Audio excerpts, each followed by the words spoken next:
Exodo Kapitulo 33. Ang balong-balong gibalhin. Si Moses nagatinguha sa pagtan-aw sa himaya sa Dios.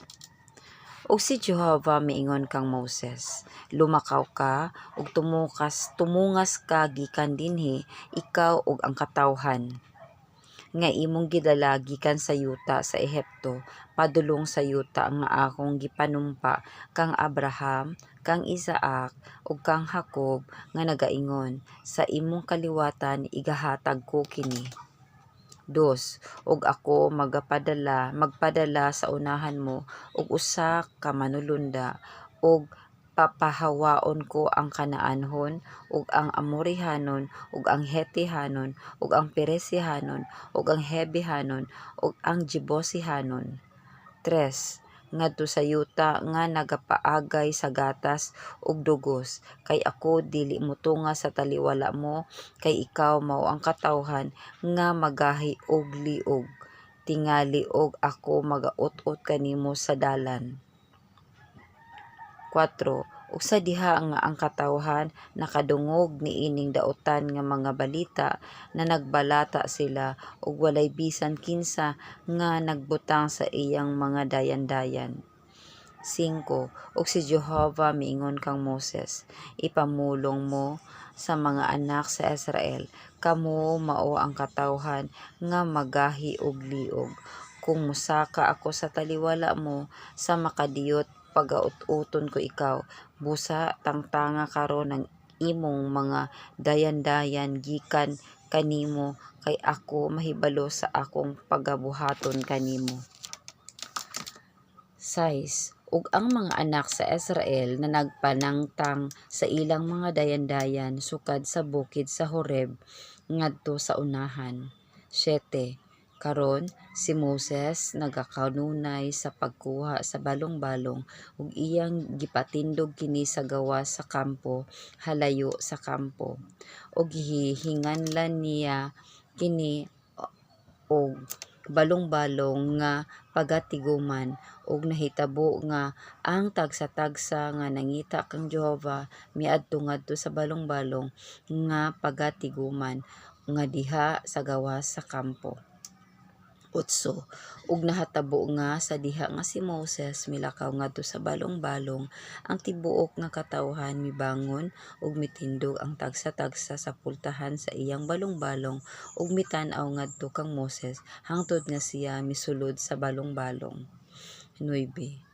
Ug nahitabo nga sa diha nga nakasulod na si Moses sa balong-balong, ang haligi nga panganod mipaubos, ug napahamutang sa pultahan sa balong-balong, ug si Jehovah misulti kang Moses.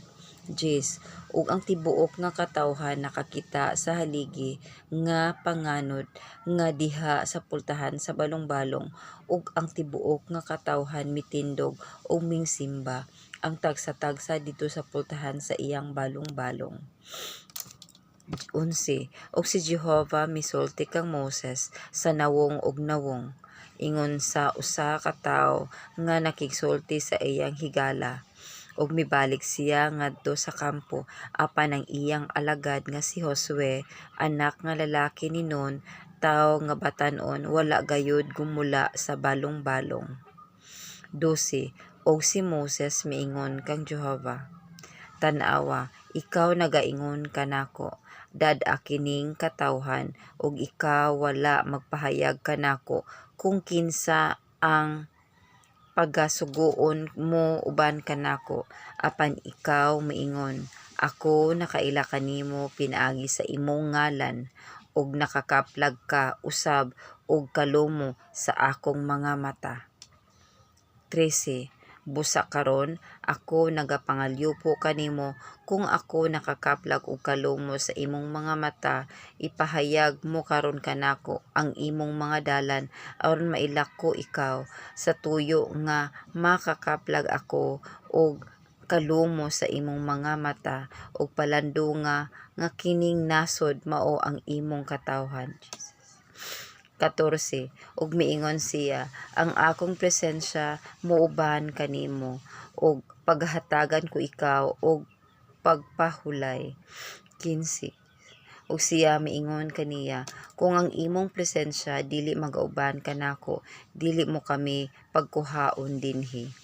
16. Kay unsaon man karon sa pag-ila nga ako nakakaplag og kalumo sa imong mga mata, ako ug ang imong katawhan, dili ba tungod nga ikaw magalakaw uban kanamo aron kami mahimong katawhan nga mga linain? Ako ug ang imong katawhan gikan sa tanang mga katawhan nga ania sa ibabaw sa nayong sayuta. 17.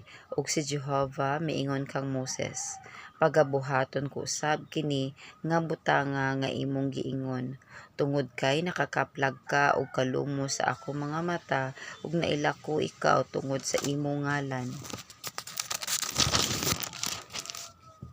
18.